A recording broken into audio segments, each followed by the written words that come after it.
Pendant la pandémie, les écoles ont été physiquement fermées pendant 2 ans. 2 années pendant lesquelles les enfants ont dû apprendre à partir d'un écran, d'un téléphone portable ou d'une radio. 2 années indispensables au développement d'une personne, pendant lesquelles les enfants disposent de moins de ressources et ont eu moins d'occasions d'apprendre. Il en résulte une grande perte éducative. Les enfants, notamment des écoles publiques, ont été laissés pour compte en termes de connaissances et d'opportunités futures. De plus, après la réouverture des écoles, les enfants n'ont pas pu rattraper leur retard en raison de la surcharge de travail dans les écoles et à la maison, où de nombreuses familles, en raison de la crise économique, ont dû investir beaucoup plus de temps dans leur travail afin de subvenir aux besoins de la famille.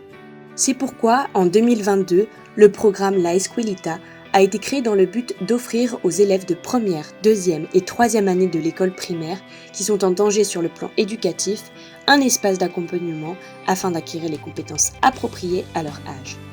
Dans de nombreux cas, il s'agissait d'enfants qui devaient bénéficier de l'apprentissage offert à la maternelle afin de renforcer l'apprentissage dont ils auraient besoin à l'école primaire.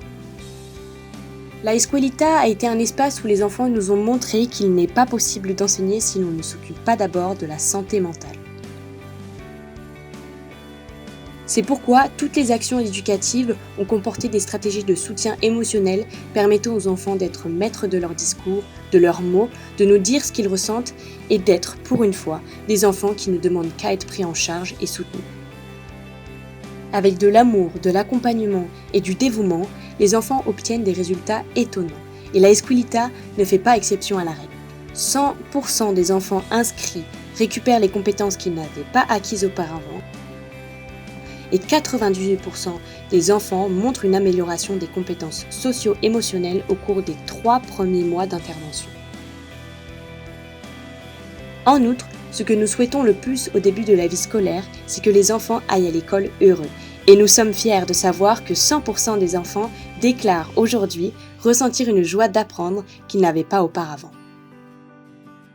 Ces indicateurs ne sont qu'un aperçu de ce que nous avons réalisé avec une centaine d'enfants en quelques années. Il est encore temps d'en atteindre beaucoup plus et de nous permettre de relever le grand défi que représente encore l'éducation de la petite enfance au Pérou.